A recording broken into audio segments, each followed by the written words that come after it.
And happy Saturday morning, and welcome to the sixth edition of the second season of Fantasy Football Come True. I'm your host, Hot Rod Funderburk. You can catch Fantasy Football Come True every week right here on Tobacco Road Sports Radio. And this is the show that wants to see you put some green in your jeans. I'm joined today by my co-host, Hot Ron Fun. Ron Fun. I done put the hot in front of your name. That means you've been rolling, baby. That's what that means. I'm telling you right now. How we doing today, Ron? Hey man, we hanging in there, man. How you doing? I'm excited about this upcoming week, man.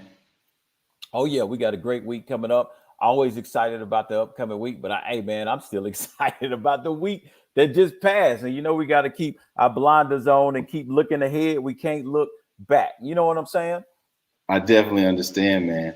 And you see me in this red jersey today, man. One of our listeners sent me a jersey, nice little cheese packet this week, man. Hopefully, Oh, sweet. yeah. So No doubt. Love it. Love it. Love it. That's awesome, man. Well, that's what we do. We're going to jump into it. We in week 6. My Cowboys got to win against their divisional rival, New York Giants, just to put that out there. But there's still one undefeated team left in the NFL. They say it's the Arizona Cardinals, man. The boys looking good over there. So, Ron Fun, we don't have long. We're going to get right into it. There were a few games that we highlighted last week. Let's find out and tell our audience what happened, man. We were up, especially on that Giants-Cowboys game. We talked about the Saints-Washington game, the Packers-Bengals game, which actually turned out to be a 47-point game. And I left feeling better about the Bengals than I did the Packers in that game, just as a team anyway. And, of course, we briefly discussed the Chicago and Raiders game, which was not really a high-scoring game, a little bit of a disappointment. But, of course, we can blame that probably on John Gruden, losing his locker room maybe. But that's a whole nother segment that we could be talking about. So, Ron, before I talk about the Giants-Cowboys matchup, I want to recap a couple of players that you had your eyes on last week. Talk to us about Damian Williams, running back, Chicago Bears. hey man, Damian Williams was chalk. And for the listeners out there, chalk means you got to put him in your lineup because he's going to be heavily owned. And if he does well, he helps you out a little bit. And if he doesn't do well, he doesn't hurt you too bad because of the ownership. And last week we talked about Damian Williams. He was 5,600 going against the Las Vegas Raiders. And he was chalk amongst other running backs that we talked to you about on our segments. And we hit every single running back last week perfectly. You couldn't be mad about our running back picks on our website. If you go to our website, cometruenetwork.com, and look at all of our picks, you could not be disappointed with any of our picks at running back. And so with all of those picks being chalk, it sets you up for a very narrowly defined 2 versus 2 or 3 versus 3 game versus the field whenever you play. So that's something. No doubt. No doubt. Another player that you talked about last week, because you was up on that Packers-Cincy game, man, Devontae Adams was somebody that you had starting last week. Talk to me about Devontae. Oh, man, Devontae Adams is a lock button, period. I mean, especially going against Cincinnati, he gets all of the targets for Rodgers, and he's very efficient, very effective, and he put up close to 40-some points. And if you did not have him in your lineup, you lost last week. And so that was also another player that we had in our lineup. He was kind of chalky, but he was kind of chalky only because of how great he was, and he had a bounce back week. The previous week, he struggled. And so, again, we talked about professionals like Devontae Adams will never have 2 bad weeks in a row, and he proved that he would never have 2 bad weeks in a row. No doubt, and he didn't. I mean, even when he was covered, he wasn't covered. I mean, this dude had a heck of a game. I mean, there were times Aaron Rodgers threw the ball to him. He's like, "Yo, what you doing, Aaron?" But then it was like, "Oh, he got it. No problem. Cool." So then you had also a third player last week, Ron, that was kind of a value player, a nugget that you shot to the audience. That was Kirk Cousins, quarterback, Minnesota Vikings. Man, Kirk Cousins did not pay off last week, man. He struggled against those Detroit Lions, but also in my segment, Kirk Cousins and the Vikings were favored by 10, and I said it was going to be a much closer game, and it ended up being a 2-point game. I wish I would have taken that nugget and said, all right, if it's going to be a closer game, how does that game script go and how does Kirk Cousins play? So Kirk Cousins did not pay off last week for the listeners. So if you paid up at quarterback last week, you were on the struggle bus. And last week was one of those weeks where you had to get points. I think my lineups had 160 plus points last week. And that was in and around the cash line. But last week you had to actually pick perfectly at quarterback. And Kirk Cousins was not the perfect pick last week. No, he wasn't the perfect pick, although he did have 275 yards, 73.5% completion rate, and 1 touchdown. But he was that value guy. So more than likely, the audience was not going to get Kirk Cousins last week anyway. Well, Ron Fun, I'm going to move on to who I had. I was big on my Cowboys game last week. Cowboys Giants, that turned into a 64-point game. And of course, I was looking for complete value players. And my value player last week was tight end Dalton Schultz, who was, to me, a steal at 4,400. He produced 6 receptions for 69 yards. 79 yards. The only thing missing from Schultz was that touchdown, but not bad as a value player because he still got you 14 points, which we said you only needed 12 out of the value. So he got 2 over, really. So he didn't hurt at all if you had Schultz in as one of those value guys to allow you to free up some money to buy some more expensive players elsewhere. And then, I got a question for you, Rob. Go ahead. So last week we were watching the injury report, and we saw that Shepard was injured, and we also saw that Galladay possibly had some bang-ups, and some other players on their team weren't going to be playing. And that was a game that you were on. Tell me what you did on Sunday morning once you realized that Shepard and a few other pass catchers were not going to be playing. So, of course, we had the show on Saturday morning, the day before Sunday when the game started, and we didn't get an opportunity to go over it. But you're exactly right. Sterling Shepard was ruled out. So when that happens, you have to make adjustments, audience, that got to be made so that you do what football players do. That's the next man up. So in this case, who's the next man up? The next man up was Kadarius Toney. He was the pick. Kadarius Toney was $4,000. That's all he cost. Remember, we were still staying away from Galladay. It didn't matter whether or not Sterling Shepard was out or whoever was out. We were staying away from Galladay because we already made the decision that Diggs was going to shut their first receiver down. So it didn't matter. So with Kadarius Toney not having any playing really this full season, and he was the next man up, he balled out. And so Kadarius Toney had 10 receptions for 189 yards. You talking about a value pick. $4,000, and he produced you 32 points. Ron Fun. I mean, next man up. What else do you do? Am I right or wrong? What else can we do? Hey, especially if that man is not being covered by Diggs. Next man up. So good call. Good call. Yeah, you're definitely right about that. And just a quick nugget for the audience. Anytime someone goes down or something unexpected happens, don't panic. Don't get nervous. Just do what football players do. Go to the next man up. And like we said, in this case for the Giants, when Shepard went down, the next man up was Kadarius Toney, and he paid out great. Awesome. Ron Fun, any more nuggets you want to drop for our audience? Not on this segment. We're going to talk a little bit about the Millie Maker and how to do some GPP lineups when we get to the next phase. But right now we're pretty good. I think we're 6 weeks into this. Don't panic if the first 5 weeks haven't been good for you. Keep your process going, keep it going, and I think you'll be all right by the end of the season. You're definitely right about that. And of course, as the fantasy audience can see, we had a pretty good, week 5. And of course, like you said, don't get nervous. And of course, right here, stay tuned to Fantasy Football Come True.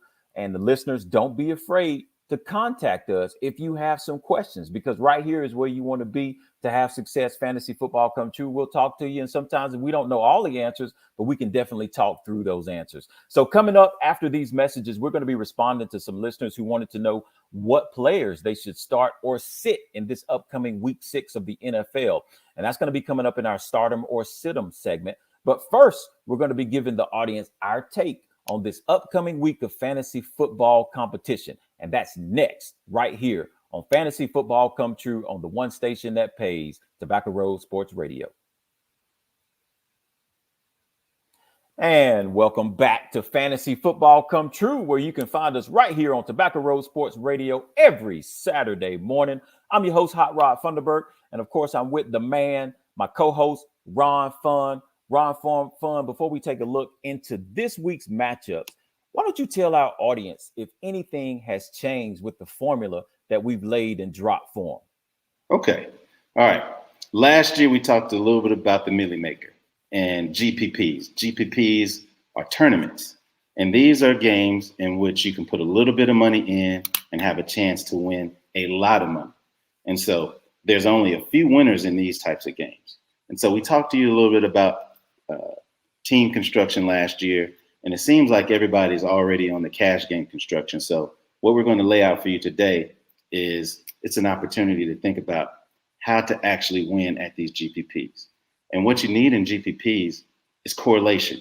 You need high beta, high volatility associated with a player that you think is going to win, especially contribute towards catches or touchdowns, etc. And so this week you have a lot of opportunities for that. You have some really high scoring games, and you also have some high scoring games where you believe that you already know who the pass catcher is going to be. So as you think about the Kansas City Chiefs, you know that Patrick Mahomes is going to throw touchdowns. You know you're going to get points for him throwing a touchdown, and you know you're going to get points for the receiver.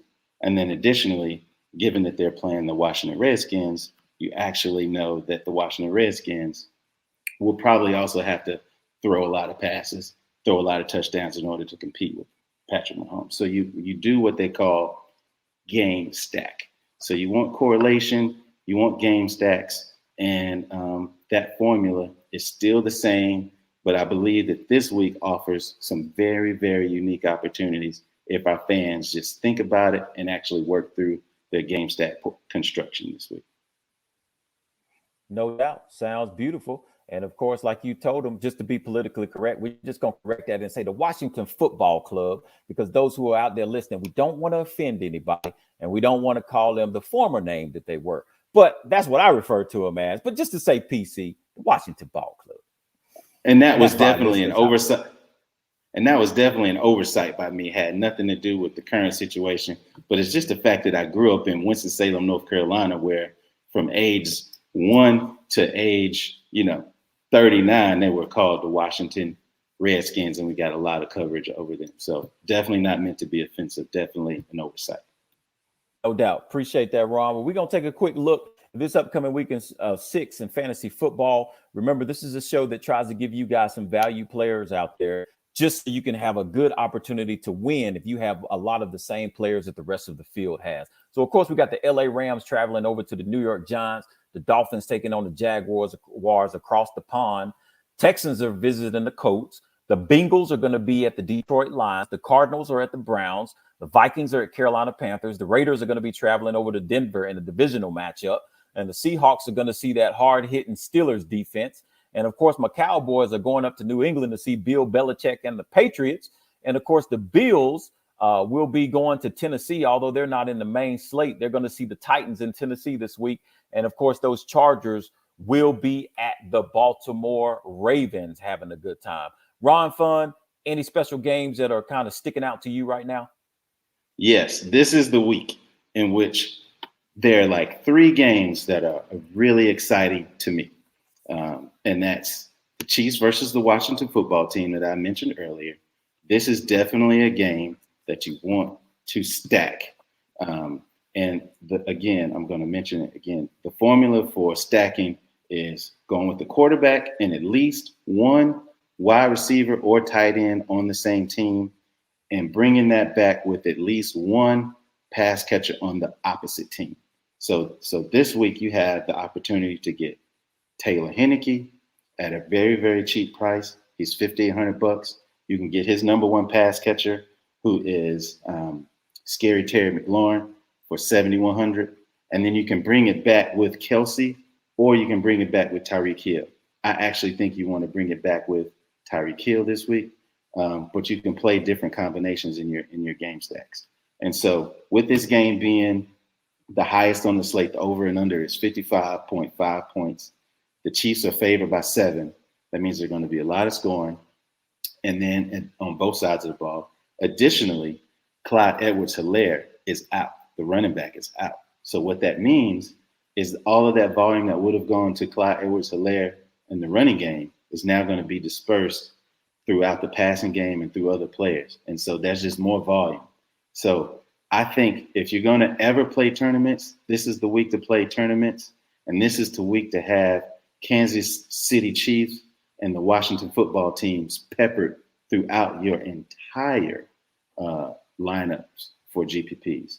And I'm going to pause one more time and say, the reason we do these games of the week is so that you can prepare your GPPs. This is why we talk to you about the high scoring game, so you can identify players that might actually produce high number of points values.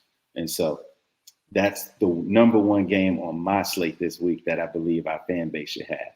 There's others, but I don't want to time. I want to see what else you got on your mind. What's one of your games of the week there, sir? Well, Ron Fun, I come in from a kind of a different standpoint and a different view. I try and find those games that are playing where the defense is not in the top 20 defense. But basically, they're in that last tier of the defenses. So with me, I'm also going to be taking a look at the LA Rams taking on the Giants, because the Giants defense is, not really that great. I'm also going to look at that game. To be honest with you, I like Teddy Bridgewater, but Denver and the Raiders have a divisional matchup. I know it's a divisional game, but the Raiders got some turmoil in their camp right now. And Denver has an opportunity to really do some serious things on offense, because the Raiders, again, is a defense that's not in the top 20. You understand what I'm saying? Oh, and then, exactly. Of course, and then another game that I'm looking at is the Dolphins taking on the Jaguars.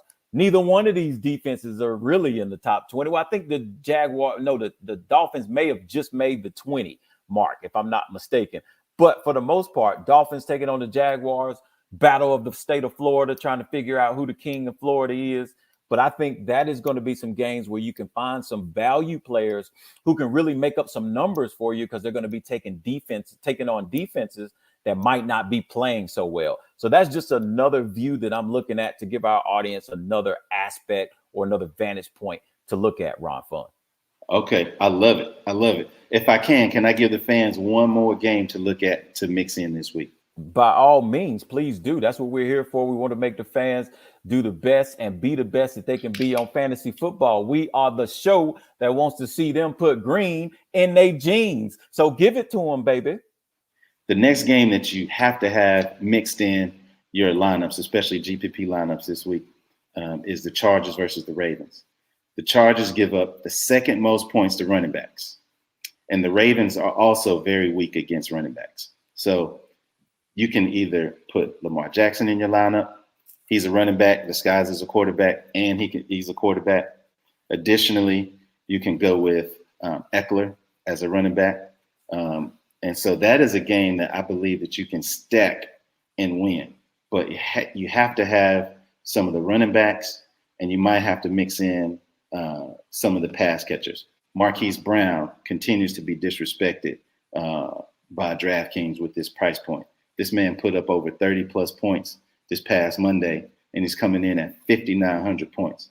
5,900 DraftKings points. And this man produces. There's only been 1 week this year where he hasn't put up at least 19 DraftKings points. And so for him to be priced at under 6,000, 6 times 3 gets you to 18. He's done that every week this year except for 1 week. And so I think you also need to sprinkle in Brown in your lineups or your game stacks. And so if you have a combination focusing on this Chargers game, focusing on the Chiefs versus the football team, and then pick one particular stud in your lineup that you really like, that you lock in. You can run to the bank and back. You can even have the bank at your house waiting on you. Hey, well, that's what we want. We want the bank at the house, baby. Listen, we're in the technologically advanced society. We don't have to want to go to the bank. The bank need to come to us. We ain't gonna land on the bank. The bank need to land on us, Ron Fudd. Yes, well, look, sir. Ron Fudd, man, thank you for them nuggets. Them nuggets are awesome. Audience, you heard it straight from Ron Fund. He said, check out that Chiefs Washington game. Check out the Chargers Ravens game. And he also dropped a couple of names for you. If you wasn't listening, I'm not going to drop them for you again, baby. Go back and rewind and check us out because we are here for you.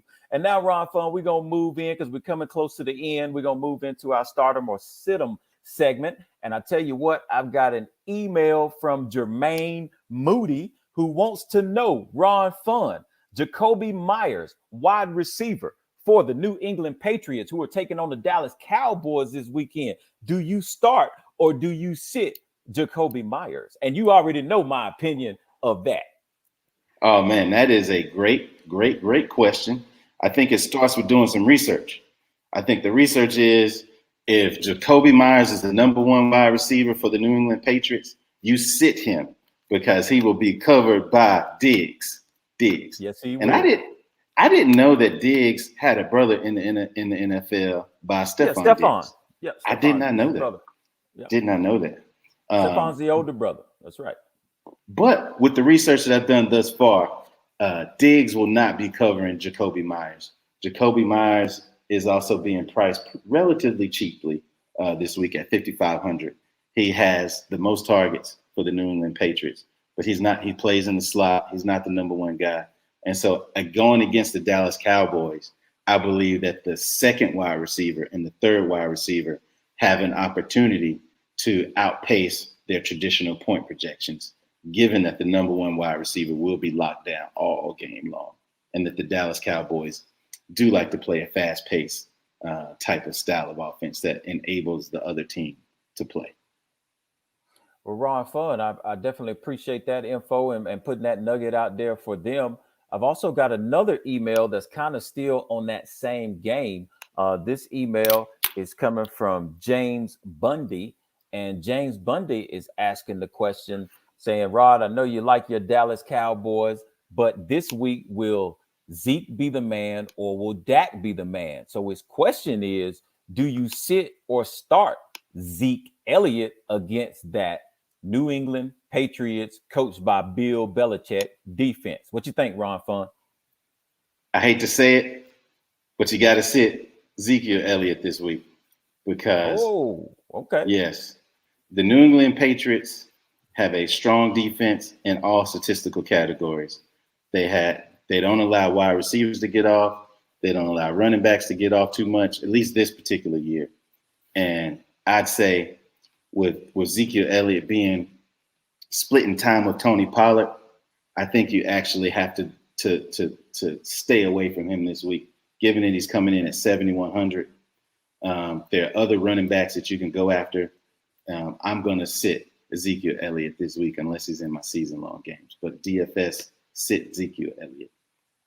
No doubt. Well, fans, you heard it from Ron Funderburg. He just gave you, or Ron Fund, he just gave you 2 picks on who to sit as well as who to start. Anything else, Ron Fund? Yeah, man, I'm going to come back at you. Okay, yeah, what you got? Yeah, I'm coming back at you, man. One of the fans sent me a message here. They heard me talking about Kirk Cousins last week, and they want to know this week about Dalvin Cook. Do you start or sit him this week, given that Kirk Cousins didn't have him last week? But what about this week? All right, Dalvin Cook. This week, Dalvin Cook is coming in at $7,700, and they're taking on the Carolina Panthers defense. Ron Fund, Carolina Panthers defense is ranked number 3. Now, the way I do things, if you're not in the top 20 defense, then, hey, I'm all over you, baby. But if we're talking about a Panthers defense in the top 3, Panthers are playing at home and they don't have to travel, I'm going to say you sit Dalvin Cook this week and let him relax a little bit because I think he's going to be banged up, bruised up, and everything else up after he leaves the Carolina Panthers this week. So I'm going to have to say at a price of $7,700, you sit Dalvin Cook. There you go. I hear it. I like it. You heard it. Anything else? Do we got time for one more? Barely time for one more. We got about 30 seconds. Okay. Tyler Boyd. What about him? Tyler Boyd, wide receiver for the Cincinnati Bengals. I tell you what, Tyler Boyd is coming in at $5,400. They're playing the Detroit Lions. The Detroit Lions defense is out of the top 20. So based upon the way I do things and my vantage point, with Tyler Boyd being right there, has a second wide receiver to Jamar Chase, who is actually $6,700. To me, Tyler Boyd is more of a value. And over the averages of the games, they both are coming in with the same amount of targets. It's just a matter of who's going to catch the ball and who's feeling it. But I think both Chase and Tyler Boyd will have a good game against these Detroit Lions, who are not in your top 20 in defenses coming into week 6. So I say I would pick Tyler Boyd over Jamar Chase just because he's cheaper, and that gives you an opportunity to put that money on another high-dollar, big-name player in fantasy football, Ron Fun. I like it. And not only do I like it, I love it. No doubt, baby. If you like it, you know I love it. You better believe it. Well, Ron Fun, we done come to the end of our show. Fantasy audience, you've heard it from Ron Fun and myself. We're giving you our fantasy players and what we think. Keep your eyes on them. Hit us up if you have any questions. Don't be afraid to do so. And as a matter of fact, Ron Fun, tell everybody how they can get a hold of you if they need you this weekend, my man. Hey, or man. Tonight, really, because in the morning it's over with. It's Sunday. Go ahead. Exactly. If you need to get a hold of me, you can check me out on most major social media platforms with the handle @RonFun. You can catch me on Twitter. So you can catch me on Instagram with the handle @RonFun. Additionally, if whatever method that you're watching this particular show, could you please subscribe? All you gotta do is just hit subscribe. If you like us, even if you don't like the show, if you just like me and Rod, as if you're friends, if you're my cousin, somebody, just hit the subscribe button, and that'll help us out. Really appreciate you. No doubt. Appreciate you, Ron Fun. On behalf, and this is the end of our time, folks. On behalf of Ron Fun, my co-host, I'm your host, Hot Rod Funderburk. Make sure you tune in next week to another edition of Fantasy Football Come True right here on Tobacco Road Sports Radio. This is the only fantasy show that wants to see you put some money in your pocket.